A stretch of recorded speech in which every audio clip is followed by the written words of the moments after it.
അല്ലാഹു സുബ്ഹാനഹു വ തആല പിന്നീട് പറയുന്നത് കടലിനെ സംബന്ധിച്ചാണ്.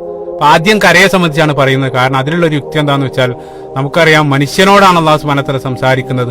മനുഷ്യനെ സംബന്ധിച്ചിടത്തോളം അവൻ കടലിനേക്കാൾ അവൻ ഉപയോഗിക്കുന്നത് കരയാണ്. ആ കരയിലാണ് അവന് ജീവിക്കുന്നത്. അപ്പൊ ആദ്യം അല്ലാഹു സുബ്ഹാനഹു വ തആല കരയെ സംബന്ധിച്ച് പറഞ്ഞു, പിന്നീട് അല്ലാഹു സുബ്ഹാനഹു വ തആല കടലിനെ സംബന്ധിച്ചാണ് ഇവിടെ പറയുന്നത്.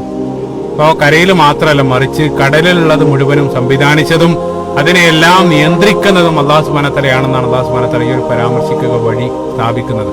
അപ്പൊ നമുക്കറിയാം കടൽ എന്നുള്ളത് ഭൂമിക്കകത്തുള്ള മറ്റൊരു വലിയ ലോകം തന്നെയാണ് കടൽ എന്നുള്ളത്.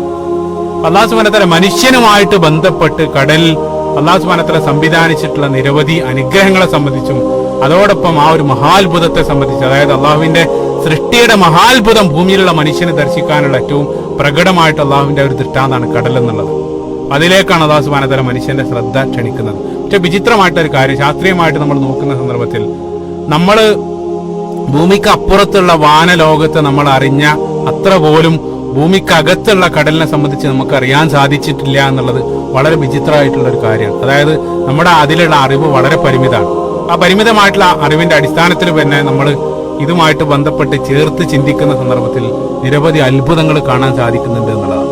അപ്പൊ നമുക്കറിയാവുന്നത് പോലെ ഭൂമിയുടെ 70 മുതൽ 71% ഭൂമിയിലെ ജലാണുള്ളത്. അതിൽ ഭൂമിയിലുള്ള 97% ജലവും ഉള്ളത് കടലിലാണ്. അതായത് ബാക്കി വരുന്ന 3% മാത്രമാണ് ഉപ്പില്ലാത്ത ശുദ്ധജലം ഇവിടെ ഉള്ളത്. 97% ഉപ്പുജലമാണ്, അതിൽ 3% മാത്രമാണ് ശുദ്ധജലമായിട്ട് അവശേഷിക്കുന്നത്. ഈ 3% നിന്നാണ് മനുഷ്യരും ഇതര ജീവജാലങ്ങളെല്ലാം കുടിച്ചുകൊണ്ടിരിക്കുന്നത്. അതിലുള്ള ഒരു അത്ഭുതം എത്ര നിങ്ങൾ ചിന്തിച്ചു. അതായത് ഏതുപോലെ എന്ന് വെച്ചാൽ, കോടാനുകോടി ഗ്രഹങ്ങളുണ്ട്. അതിൽ ഭൂമി എന്നുള്ള ഒരു ചെറിയ ഗ്രഹത്തിൽ മാത്രം ജീവൻ അനുയോജ്യമായിട്ടുള്ള രൂപത്തിൽ അല്ലാഹു സുബ്ഹാനഹു വ തആല സംവിധാനിച്ചതുപോലെ അതേ രൂപത്തിൽ അല്ലാഹു സുബ്ഹാനഹു വ തആല ഇത്രയേറെ ഉപ്പുജലത്തിനിടയിൽ ഒരല്പം ശുദ്ധജലം മാറ്റിവെച്ചിരിക്കുകയാണ്. അങ്ങനെ ആകുന്ന സന്ദർഭത്തിൽ മനുഷ്യൻ ആ ഒരു അനുഗ്രഹത്തെ സംബന്ധിച്ച് ചിന്തിക്കും എന്നുള്ളതുകൊണ്ടായിരിക്കണം അല്ലാഹു സുബ്ഹാനഹു വ തആല അതേ രൂപത്തിൽ സംവിധാനിച്ചിട്ടുള്ളത്. ഒരല്പം ആകുന്ന സന്ദർഭം, ഒരുപാട് ലഭിക്കുന്ന സന്ദർഭത്തിൽ നമ്മൾ അതിനെ സംബന്ധിച്ച് കൂടുതൽ ചിന്തിക്കാൻ പോവുകയില്ല. പക്ഷെ അതേ സന്ദർഭത്തിൽ ഒരല്പമാകുന്ന സന്ദർഭത്തിൽ ആ ഒരു അനുഗ്രഹത്തെ സംബന്ധിച്ച് മനുഷ്യർ ചിന്തിക്കും എന്നുള്ളതാണ്. സുബ്ഹാനല്ലാഹ്. അതേപോലെ തന്നെ കടൽ എന്തുകൊണ്ട് ഇത്രയേറെ ഉപ്പുജലം, 97% ഉപ്പുജലം, കടലിനെ ഉപ്പുജലമാക്കിയതിൽ നിരവധി യുക്തിയുണ്ട്. സുബ്ഹാനല്ലാഹ്. ഒരൊറ്റ ഒരു കാര്യം മാത്രം സൂചിപ്പിക്കണം. അപ്പൊ നമുക്കറിയാം ലക്ഷക്കണക്കിന് ജീവിവർഗങ്ങൾ കടലിനകത്ത് ജീവിച്ചുകൊണ്ടിരിക്കുന്നുണ്ട്. അപ്പൊ നമ്മുടെ നാട്ടില് ഏതെങ്കിലും ഒരു കുളത്തിലോ കിണറ്റിലോ ഏതെങ്കിലും ഒരു ജീവി ചത്തു കഴിഞ്ഞാൽ അതിന്റെ ദുർഗന്ധം എത്രയാണ് നിങ്ങൾ ചിന്തിച്ചു നോക്കുക. ആ ഒരു പരിസരത്തേക്ക് ഒരാൾക്ക് അടുക്കാൻ സാധ്യമല്ലാത്ത രൂപത്തിൽ വലിയ ദുർഗന്ധം അവിടെ ഉണ്ടാകും. പക്ഷെ അതേ സന്ദർഭത്തിൽ കടലിലെ ലക്ഷക്കണക്കിന് ജീവവർഗങ്ങളുണ്ട്. അതിൽ ദിനേന ആയിരക്കണക്കിന് ജീവവർഗങ്ങൾ ചത്തടിയുന്നുണ്ട്. പക്ഷെ അതിന്റെ ഒന്നും യാതൊരു പ്രയാസവും ഭൂമിയിലുള്ള ആളുകൾക്ക് അനുഭവിക്കേണ്ടി വരുന്നില്ല. അതിന്റെ പ്രധാനപ്പെട്ട കാരണം ഈ രൂപത്തിൽ കടൽ ഉപ്പുജലമാക്കിയതാണ്. സുബ്ഹാനല്ലാഹ്. ഇവിടെ ആയത്തിൽ അല്ലാഹു സുബ്ഹാനഹു വ തആല പറയുന്നത് മറജൽ ബഹ്റൈനി യൽതഖിയാൻ, രണ്ട് സമുദ്രങ്ങൾ, ബഹ്റൈൻ, രണ്ട് സമുദ്രങ്ങൾ കൂടിച്ചേരുന്ന വിധം. മറജ എന്നുള്ള പദം നമുക്കറിയാം, മറജ എന്ന് പറഞ്ഞാൽ കൂടിച്ചേരുക. നിരവധി പദങ്ങൾ അറബി ഭാഷയിൽ നിന്ന് ഇംഗ്ലീഷ് ഭാഷയിലേക്ക് വന്നതായിട്ടുണ്ട്. അതിൽ ഒന്നായിട്ട് ഇതിനെയും പരിഗണിക്കപ്പെടുന്നുണ്ട്. കാരണം എന്താ വെച്ചാൽ നമുക്കറിയാം ഇംഗ്ലീഷ് ഭാഷയിലും മെർജ് എന്ന് പറഞ്ഞാൽ രണ്ടെണ്ണം കൂട്ടിച്ചേർക്കുന്നത്. അപ്പൊ നമ്മൾ എക്സലൊക്കെ ഉപയോഗിക്കുന്ന ആളുകൾക്കറിയാം, രണ്ടെണ്ണത്തിനെ കൂട്ടിച്ചേർക്കുന്നതിന് ഇംഗ്ലീഷ് ഭാഷയിൽ മെർജ് എന്നാ പറയും. അതേ സന്ദർഭത്തിൽ അറബി ഭാഷയിലും മറജ എന്ന് പറയുമ്പോൾ കൂടിച്ചേരുക എന്നുള്ളതാണ്. അപ്പൊ രണ്ട് സമുദ്രങ്ങൾ കൂടിച്ചേരുന്ന വിധം അവൻ അയച്ചുവിട്ടിരിക്കുന്നു.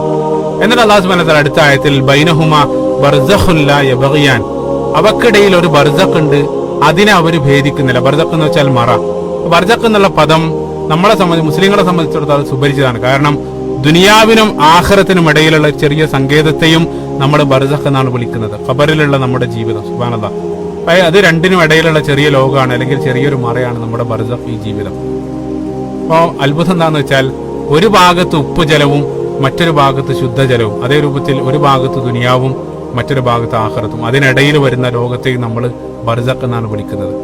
അപ്പോൾ ഭൂമിയുടെ ഉള്ള ശുദ്ധജല സ്രോതസ്സുകൾ, അതായത് നദികള് കടലുമായിട്ട് കൂടിച്ചേരുന്ന സ്ഥലത്തിൽ ഇത്തരത്തിൽ ഒരു അദൃശ്യമായിട്ടൊരു മറ അല്ലാഹു സുബ്ഹാനഹു വ തആല സംവിധാനിച്ചു എന്നാണ് ഈ ആയത്തിൽ പറയുന്നത്. അതുകൊണ്ടാണ് അവ രണ്ടും കൂടി കലരാത്തത്. നമ്മൾ അടുത്ത കാലത്ത്, ശാസ്ത്രീയമായിട്ട് അടുത്ത കാലത്താണ് നമ്മൾ ഇത് മനസ്സിലാക്കിയിട്ടുള്ളത്. ഉപ്പുജലവും ശുദ്ധജലവും കൂടി കലരുന്ന സ്ഥലത്ത് ഒരു പ്രത്യേകമായിട്ടൊരു മറ, അദൃശ്യ മറ അല്ലാഹു സുബ്ഹാനഹു വ തആല സംവിധാനിച്ചു എന്നതാണ്. നിരവധി യൂട്യൂബ് വീഡിയോകളൊക്കെ കൃത്യമായിട്ട് ആ പ്രദേശത്ത് പോയിട്ട് ആളുകൾ ആ ജലം ശേഖരിക്കുന്നതും കാണിച്ചിരുന്നതുമായിട്ടുള്ള നിരവധി വീഡിയോകൾ കാണാൻ സാധിക്കും. ഇത്തരത്തിലൊരു മറ അല്ലാഹു സുബ്ഹാനഹു വ തആല സംവിധാനിച്ചിട്ടില്ലായിരുന്നെങ്കിൽ ഭൂമിയിലുള്ള ശുദ്ധജല സ്രോതസ്സുകൾ മുഴുവനും ഉപ്പുജലമായിട്ട് മാറുമായിരുന്നു. അതായത് ഭൂമിയിൽ ശുദ്ധജലം നമുക്ക് ലഭിക്കാതെയാവും. അള്ളാഹു സുബ്ഹാനഹു വ തആലയാണ് ഇത് സംവിധാനിച്ചിട്ടുള്ളത്. സുബ്ഹാനല്ലാഹ്.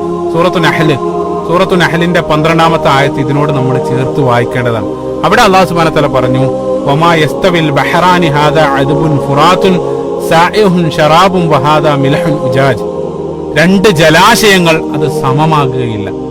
ഒന്ന് കുടിക്കാൻ സുഖമുള്ള ഹൃദ്യമായ ശുദ്ധജലം, അതേ സന്ദർഭത്തിൽ മറ്റൊന്ന് കയ്പേറിയ ഉപ്പുജലം. സുബ്ഹാനല്ലാഹ്. ഈ രണ്ട് ജലാശയങ്ങൾക്കിടയിൽ, ഈ ഉപ്പുജലത്തിന്റെയും ശുദ്ധജലത്തിനിടയിലും ഒരു മറ സംവിധാനിച്ചത് അല്ലാഹു സുബ്ഹാനഹു വ തആല. എന്തിനാണ് ആ മറ അല്ലാഹു സുബ്ഹാനഹു വ തആല നൽകിയത്?